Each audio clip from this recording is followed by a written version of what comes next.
So do you have a feeling about, for you personally, what you'd like people to remember or say about you when you're not here? Yeah, I do. Yeah. And it's kind of part of my mission. I'm going to, I'm going to reach 1 million people with peripheral thinking by the end Mhm. of 2030.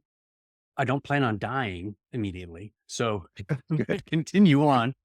But what I believe I want people to remember is that they realize and internalized and Mhm. are applying this moniker for peripheral thinking, that right now you can access everything you need to achieve anything that you can imagine when you know where and how to look. Welcome to Oh Shit, I'm Dead, the Legacy Podcast, the show where we ask the big question: what will they say about you when you're gone? Each week, we sit down with icons, trailblazers, and legends in the making to dive into their stories, scandals, and the legacies they're leaving behind. And now, here's your host, the video godfather himself, Lou Bortone. Hey gang, it's Lou Bortone back with Oh Shit, I'm Dead, the Legacy Podcast. Here with my friend Paul Daniels, who I met a few years ago. At the time, it was called Heroic Public Speaking. And Paul was a total rock star Oh, at that event. I know you do a lot of speaking now internationally, and you talk about peripheral thinking, which I think is fascinating. thank you. So welcome. Thank you so much for being here. Lou, you know what? Anything for you. The podcast title itself, you had me at, hey, would you be interested in? Of course, Yeah. anything for you because you're a rock star yourself. But I'm glad to be here and hope this is helpful for whoever is watching, listening. Yeah, I appreciate it. So again, we're wading into this and getting my sea legs in terms of how this podcast is going to work. But I thought of you immediately because you talk about peripheral thinking. So when it comes to what we're going to leave behind, do you have a perspective on legacy? What does that word even mean to you? Gosh, for me, legacy is that je ne sais quoi, that memory, that principle, that ideal that people think of when they think of you or your work or your family or your business, whatever you've left them that lives beyond your years. Yeah. So do you have a feeling about, for you personally, what you'd like people to remember or say about you when you're not here? Yeah, I do. Yeah. And it's kind of part of my mission. I'm going to, I'm going to reach 1 million people with peripheral. I don't plan on dying immediately. So I'm going Good. to continue on. But what I believe I want people to remember is that they realize and internalized and Mhm. are applying this moniker for peripheral thinking, that right now you can access everything you need to achieve anything that you can imagine when you know where and how to look. Where to look is in the periphery, a la peripheral thinking, and the how to look is which is an open and inquisitive and curious mind. Mhm. I love that. So, People see that, yep, then and say something like that. yeah, Yeah. that's awesome. And I want you to talk a little bit more about peripheral thinking, but I have to put in my goofy joke. Oh, when I die, I want people to say, that son of a bitch owed me money. So, Don't they say that about you already? yeah, probably. Okay. But I especially want the government to say that. So Okay, anyway, I'm with you on that. Tombstone. Yeah, and he still owed the government money. Okay. yeah, always. So talk a little bit more about peripheral thinking. If somebody's coming into this new, I know, and we'll even get back to this. Oh my God, AI changed everything when it comes to that. But because when you talk about you have everything you need to access anything you want, yeah, I'm just going to ask ChatGPT. But beyond that, how do you define peripheral thinking? Peripheral thinking is a set of skills that I translated from a group of innovators. There's this group of innovators, business leaders, Hmm. scientists, mathematicians, athletes, that their brain is hardwired a specific way to see the world without limit. Mm, And it's not woo or magic. right. It's truly hardwired neural pathways of seeing what other people miss, Hmm. taking those principles, combining them uniquely, and then creating um, unique opportunities. People like Henry Ford and Agatha Christie, JFK, Richard Branson, Muhammad Ali, Barbara Corcoran, the list goes on. They're Yeah. all, and Right. while only about 10 to 15% of the population is dyslexic. 20 to 30% of entrepreneurs and nearly 40% of self-made millionaires are Wow. dyslexic. Yeah. In fact, NASA actively recruits people with dyslexia. About Wow, that's 50% of crazy. NASA is dyslexic. So it's been a learning disability. Then Mhm. it graduated to a learning difference.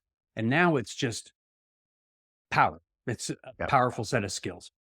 But you don't have to be dyslexic to learn these skills and Mhm. apply them to be the next fill in the blank of your Yeah. favorite innovative person.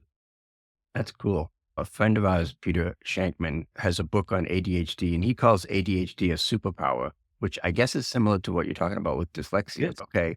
Take that perceived disability or flaw and turn it into a strength. And ADHD is often coexistent with dyslexia. It's Mhm. part of neurodiversity, the whole kind of spectrum of people.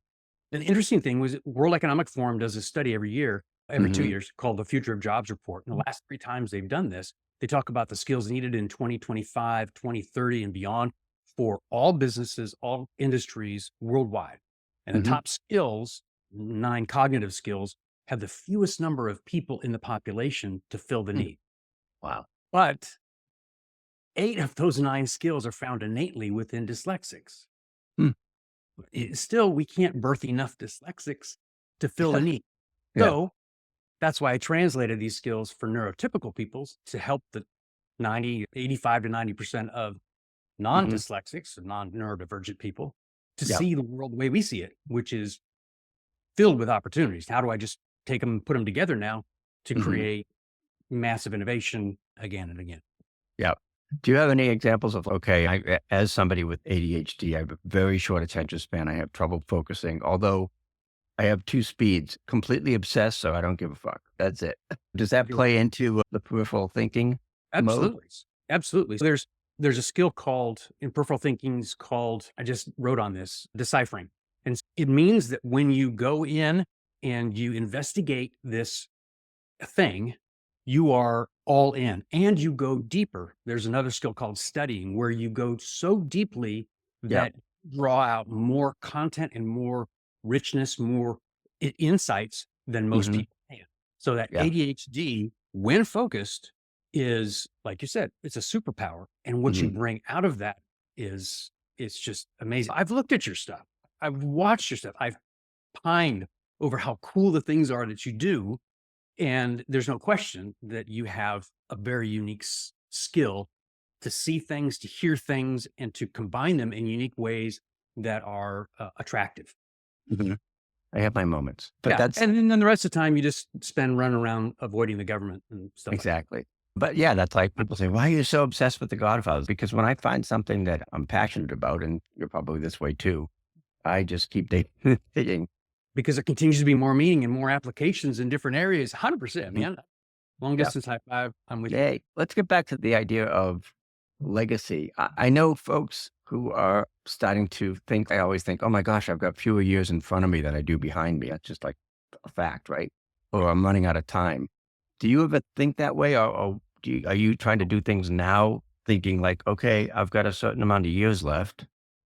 I do. And when I share it with some people, they're like, oh, you shouldn't be saying that because you're going to Mhm. manifest that. And I said, okay, I get all of that stuff. But look, the fact is that men in my family lived to 72. Mhm. I'll be 62 this year. Now, Mhm. my father is 85. So he Yep. broke that mold. But otherwise, you go back and 72, that's it. Mhm. So yes, I have fewer years theoretically in front of me than behind me. And I'm also very passionate about helping people achieve things they never thought was possible, whether paid for it or not. This is what I'll do until I stop breathing because Mhm. I'm passionate about it and I've seen the results. Yep. And being able to see the results, that spurs me on to be even better at explaining it, communicating it, sharing it. So yeah, there's absolutely a legacy there. Right. And I've got a dyslexic daughter who's a mother of her own now, our first grandchild, and she's taking her message to a different audience Mm. and sharing it differently. Yep. Uh, and it's her mission at her church and with her That's cool. mom's groups and all that stuff. Yeah.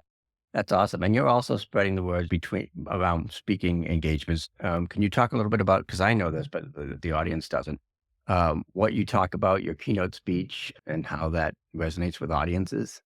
Yeah, it's fascinating because I've been fortunate enough to speak to so many different people and industries and companies.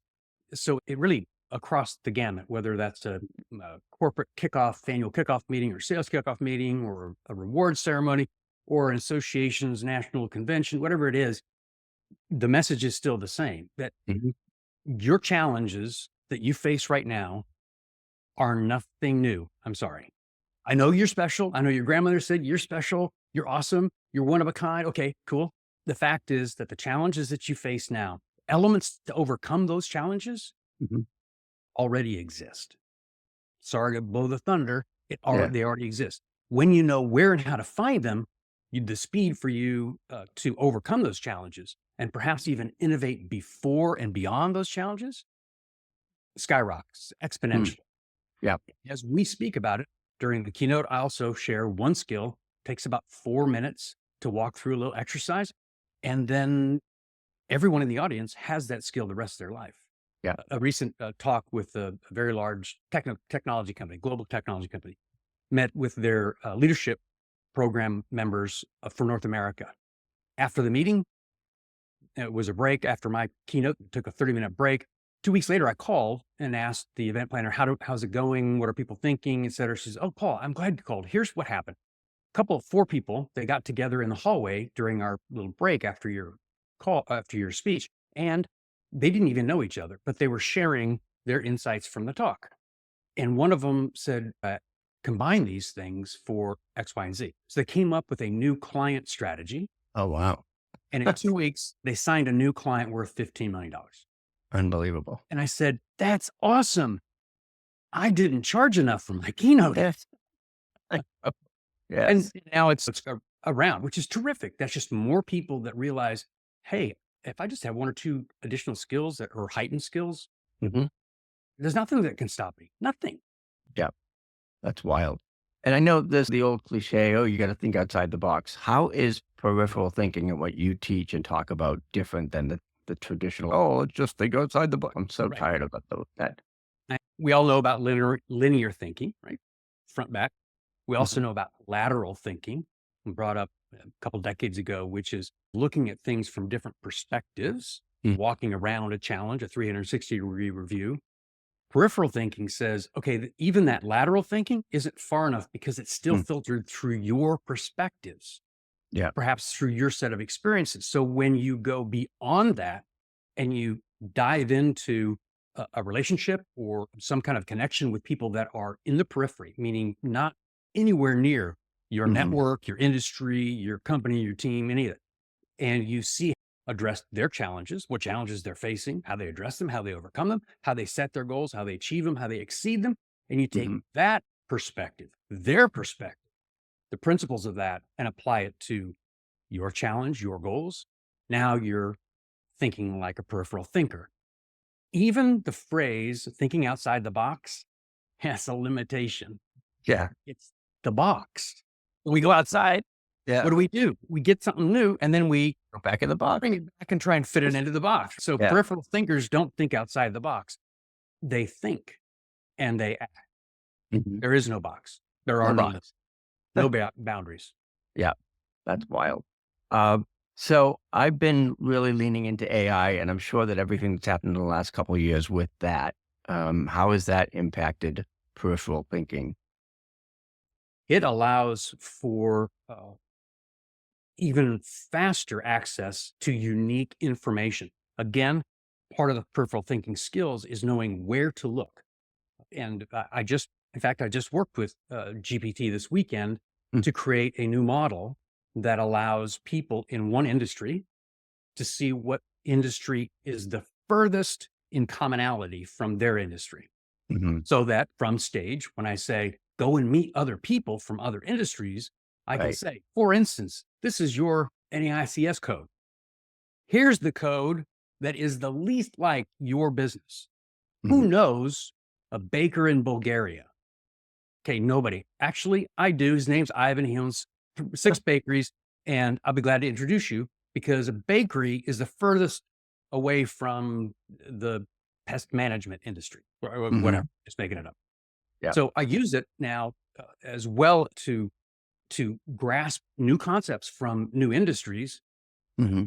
just as fodder or as kindling to help my clients and audiences grab that spark and start the flame. Yeah. Makes I know. sense? It's just basically, okay, everything, all the knowledge is out there now in this AI thing, and you can tap into it, but you have to know the right questions to ask. Yeah. And I learned from you and from others that are very active in AI that it's a conversation, that you're Mhm. having a conversation that, yes, you can be very robotic about do this, et cetera, et cetera. And it may just spit back to you things that are very robotic answers. And you're saying, no, I wanted more context. We'll Yeah. just say, hey, could you give me some more context, please? Yeah. And it does. Yeah. It's really funny because the other thing I saw, and I've been, like I said, I've been taking all these AI classes and stuff like that. If you ask ChatGPT or if you tell ChatGPT that your life depends on this answer, or you'll get fired if you don't get it right, it will actually provide a better response. So, Well, see, there you go. So we're learning just like we would learn, like Luke, you and I have learned how to be friends. I know how mhm, important loyalty is to you. You've demonstrated your loyalty with to me in recent surgery, and you sent me a kind gift and very thoughtful. Just like that, we're learning how to engage this massive mhm. repository of I know. insights, knowledge, or maybe just content. Maybe it's Mhm. not wisdom until you make it wise. We're learning how to engage with it. It's crazy. So I like it because I feel like I said, okay, if I have X a number of years left, I can get a lot more done in that time frame than I could have 5 years ago. So, Exactly. Yeah. mhm. Yeah, exactly. I just don't want my legacy to be, I learned about him from AI. Right. I'd like it to Yeah. be, I learned these skills from Paul or somebody that Paul taught, Yeah. and it's making a difference. I want it still to be human to human. Exactly. So let's talk, speaking of that, a little bit about Paul and legacy. Do you have one thing that you've done that you think will outlive you? Um, I'm sure you've done hundreds of things, but what's the one that comes well, I'm on? trying to think of the things that that wouldn't make the FBI's most wanted or Right. the newspaper in Right. the gossip column, things that will outlive me. Hmm. I believe it's the level of encouragement that I give people when they're striving to do something Hmm. beyond what they believe is possible. But they Yeah. have this BHAG, this big, hairy, audacious goal, and they're going Mhm. after it, not certain how, but knowing that, okay, I'm going to take a step, going to take another step. I believe that that's what will outlive me is the fact that many say, hey, look, you've overcome dyslexia. You've turned it into a superpower. Yeah, I don't know if I've overcome it. I've embraced it. Mhm. And I now use the skills that kind of God given skills I have to teach other people how to find them and use those skills, even if they're Mhm. not dyslexic. And how can I support you and help you to achieve what you're looking for? Yep. It's awesome. We spent time together in real life over Yeah. the course of several months, which was great. And I just think, oh, my world personally is a better place because of folks like you who are in it. So thank you for that. Oh, man, thank you. Do I owe you money? No, Okay, good. you're two people that Okay. doesn't. It's genuine. So I Okay. want to end on a lighter note in terms of like, Yeah. I'm always kidding because I'm like, I say to my wife, Diane, hey, put this on my funeral playlist. Like I have like total banger music at whatever services that they have down the Yeah. road. Do you have people have a walk-on song on stage. Do you have a walk-off song? A walk-off song. Oh, I don't want to be cliche and do the whole I did it my Yeah. way. Yeah. No, but I might write one. Our Ooh, son is a producer and filmmaker and he's brilliant. And that's awesome. I've got a guitar back here. I would never play it in public because I don't drink anymore. That was the only way I played it in public. Oh, Before. Yeah, it would probably be my own and it might only resonate with a half dozen people, but yeah. hey, if it's my walk off, then it's my walk off. Cool. And then when they make the Paul Daniels Jr. story on Hulu or HBO, who would you like to play you in the movie? Are you available? Because I'd like to have a tougher kind of look going, and you've got the whole Godfather. I don't know. I'd like somebody Yeah. I guess it might be Brad Pitt or Tom Cruise, only because they've got great hair. Yeah. Well, And I'm vain like that, but they might have to shave their head, and I don't think that would work well. So yeah. maybe Danny DeVito. Yeah, Ah, maybe. Yeah. I'm thinking like old time actors like Charles Bronson or Clint Eastwood. You have that edge. Yeah, and Cary Well, Grant. If you're asking me my favorite oh yeah. Wow. movie Go. stars, Cary Grant has got it all, had it all. So maybe Awesome. him. Yeah, it'll probably be a B roll. So probably Yeah. unknown actor. Yeah. Yeah. It's like, who's going to play me on My Life Story? I don't know. Is Clooney available? But anyway, Yeah. I'm looking and for was that her filter request or yours. yeah, as a video guy, I'm looking, I'm trying to find that. Like, how can I look? Zoom has the touch up appearance. I'm like, I need more than that. I'm going to need help here. Yeah, I'm not ready for my close up. We need to be back. Do not get that close. I'm Yeah. with you. I think Well- I think the same. I think absolutely. There's a bunch of people that would play your story, Thanks. and I would go to the movies for your story. I would. I Having appreciate it. spent time with you, people that Yeah. don't know you as well and are watching this, you need to spend time with Lou Bortone because his childhood is crazy, incredibly fascinating, scary, shocking, and cool all at the same time. Yeah, we got some stories, that's for sure. Yeah, you do. Tell folks how they can find you, how they can work with you, what kind of folks or businesses you work with. Yeah. So obviously in the Keynote business, I look for any organization that's looking for a really unique keynote that will inspire the audience to think completely different and walk away with action items to put those new thoughts and ideas into place at their businesses or their organizations. Do it internationally, and you can find me at pauldanielsjr.com. If you Awesome. look up peripheralthinkers.com, it just transfers you to pauldanielsjr.com. I've got a speaker page there. I've got an advisory page there for businesses that are looking for ways to break the mold, to snap away from status quo and dramatically grow their businesses in short periods of time. And if you just want to follow me, I'm on LinkedIn, Paul Daniels Jr., the Peripheral Thinker guy. Awesome. All right, go find Paul. You got to know this guy. Thank you, brother. He's a good guy. He's a good fella, as we say back in the neighborhood. I appreciate it. Thank you so much for being on, and I hope we see each other in real life again soon. Looking forward to it. Got to find a stage in the Northeast so we can do Vermont, New Hampshire, and Maine. And I'll take you with me because those are the last 3 of the 4 states I haven't been to yet. That's amazing. Counting Yeah, on you it. got to get up here. Not in February, but in May. I don't mind the June. cold. I can do it anytime. All right. Brother, Thanks, Paul. appreciate Good you. to see you. All right, bro. Cheers. Take care. Thanks for watching. Oh Shit, I'm Dead, the Legacy Podcast. Please subscribe and tell your friends about the podcast, and do it now while you're still alive and kicking. Check out other episodes at ohshitimdead.com.